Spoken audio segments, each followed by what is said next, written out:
Спасатели из Якутска готовы вылететь в Анабарский район. Поиски пропавших продолжаются. Реклама от идеи до конечного продукта. Рабочий день рекламно-продюсерского центра НВК. На лед выходить опасно. Разъяснительную работу начали инспекторы по маломерным судам.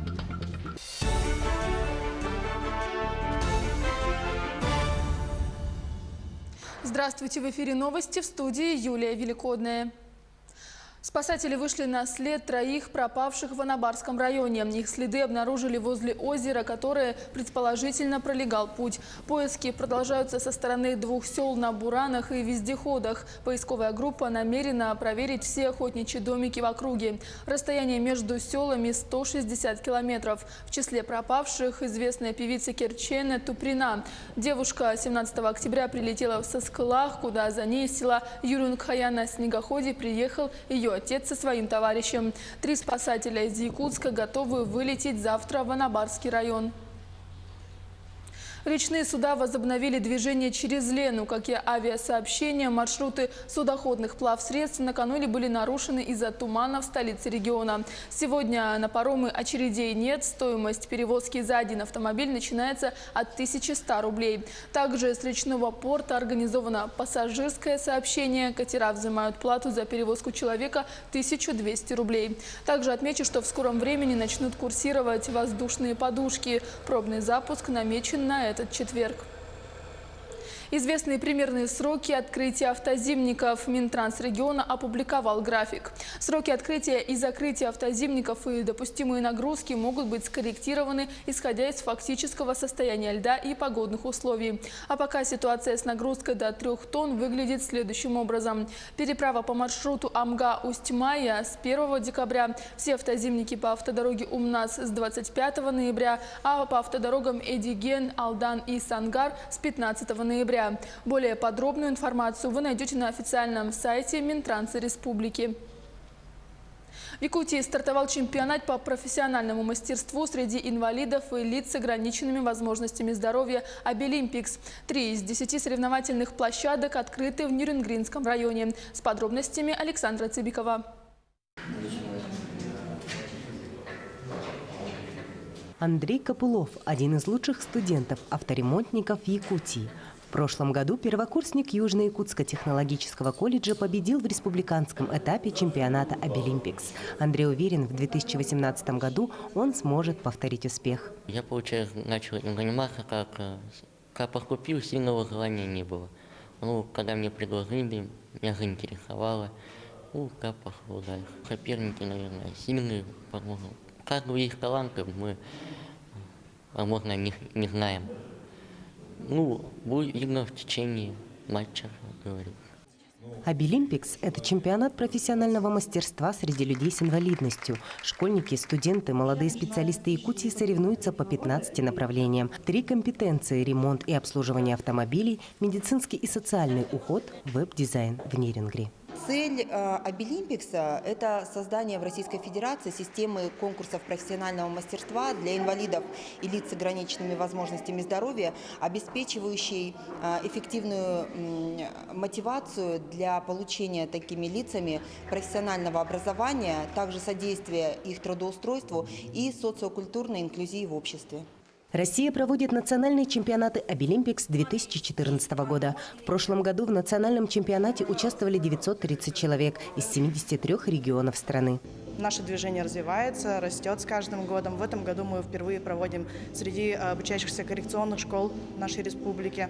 Победителей и призеров региональных соревнований назовут 24 октября. Из лучших сформируют сборную Якутию, которая отправится на национальный чемпионат «Обилимпикс», который стартует в конце ноября в Москве. Александра Цыбикова, Вадим Барашков, Нерюнгри. На базе детского сада «Прометейчик» в Якутске открылась сетевая кафедра этнокультурного воспитания Международной педагогической академии дошкольного образования. Лекции читает доктор психологических наук, ректор академии Николай Веракса. На курсы повышения квалификации, которые будут проходить в течение недели, собрались 65 работников дошкольного образования со всей республики. Это воспитатели из Якутска, Анабарского, Аймиконского, Усть-Алданского, Татинского и Нерюнгринского районов.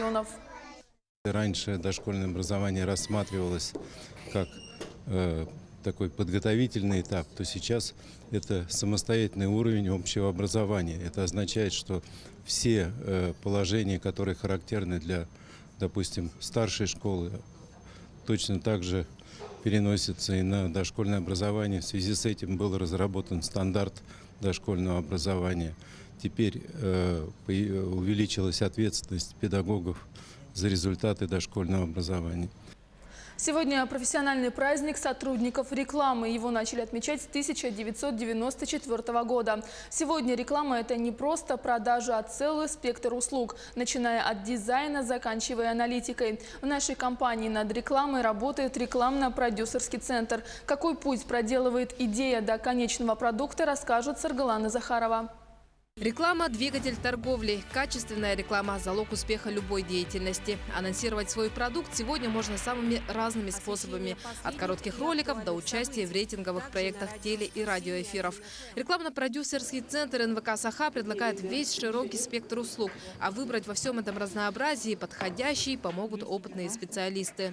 Мы рекламируем вас, мы рекламируем вашу компанию, можем сделать любой сюжет, любые услуги по вашему желанию. То есть это получается и гость-студии, и продакт-плейсмент. Во всех наших передачах у нас предусматриваются любые услуги для рекламодателей. Менеджер по рекламе – главный проводник и надежный советчик в выборе подходящего контента. Новостной сюжет для актуальных событий, гости в студии для полного освещения услуги.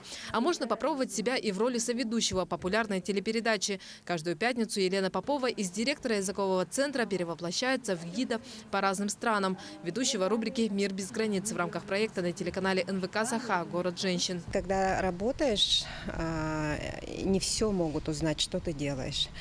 А телевидение дает возможность рассказать многим людям, чем ты занимаешься. После таких передач, конечно, приходят обязательно какие-то отзывы, люди записываются. У нас на курсы очень часто быстро записываются. И мне приятно тоже в новой роли себя увидеть в качестве соведущего. Сегодня реклама имеет более широкое понятие, чем просто продажа. Это и аналитика, и работа над конечным результатом. Ведь главное в рекламе – эффект, который она дает. Мы сейчас всячески способствуем каждому заказчику, где ему будет выгоднее разместиться. Мы знаем медиалогию, мы знаем аудиторию, мы отслеживаем весь наш контент, да? Знаем, допустим, аудиторию утреннего эфира, знаем аудиторию дневного эфира и кто смотрит нас вечером.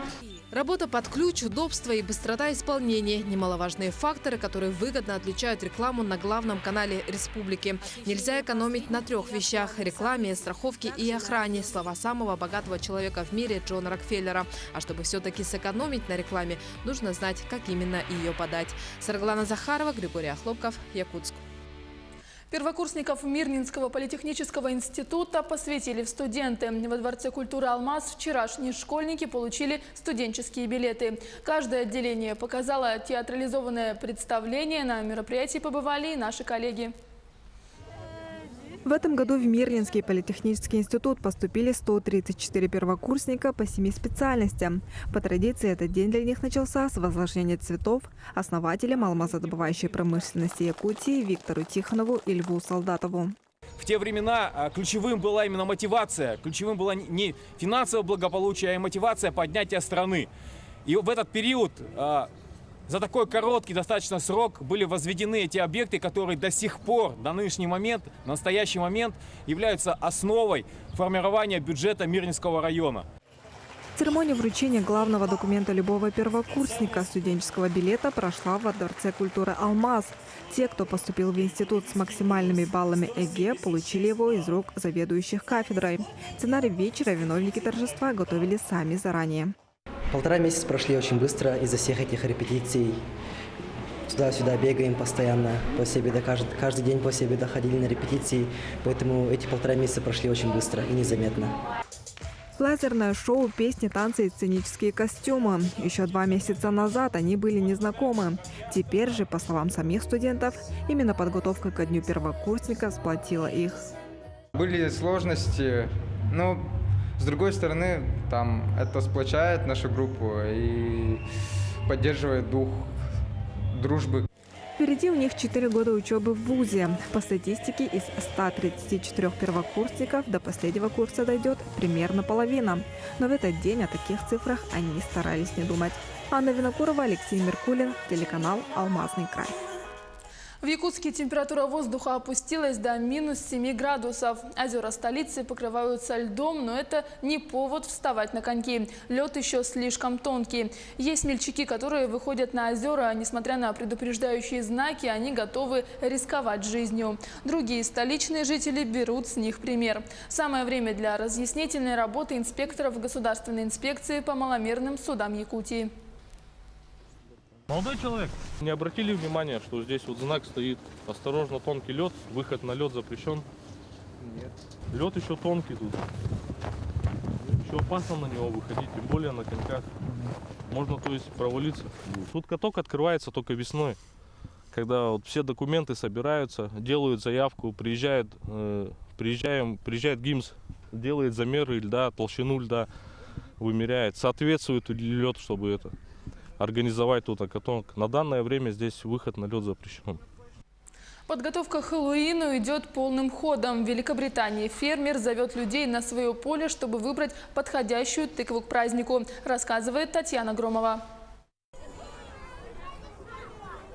До Дня всех святых осталось чуть больше недели. Самое время запастись тыквами для традиционных украшений. В это время года фермер Чарли Экли зовет всех желающих выбрать приглянувшийся плод на его поле в графстве Кент. Он выращивает примерно 70 видов. Многие даже на рынке не увидишь, уверяет хозяин. Так что получается еще и экскурсия. Сам Чарли признается, что обожает Хэллоуин и призывает не забывать, что тыква годится не только на светильник Джека. У меня тут есть обычные оранжевые с десяток разновидностей и размеров, от простых, каких полно в супермаркете, до 30-40 килограммовых. И тыквы сквош у меня имеются. Я все уговариваю людей есть сквоши. Они красивые, хранятся полгода, и после Хэллоуина в ноябре из них прекрасно готовить суп или карри, или можно их жарить.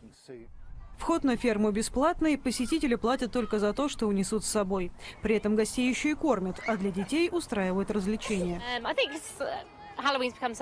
Думаю, Хэллоуин стал так популярен, потому что дети его ужасно любят. Хорошо приехать сюда с семьей. И потом тыквы такие красивые, приятно украшать ими дом, создавать атмосферу. Часть выручки хозяин фермы перечисляет на благотворительность. Мы следим за развитием событий. Оставайтесь с нами.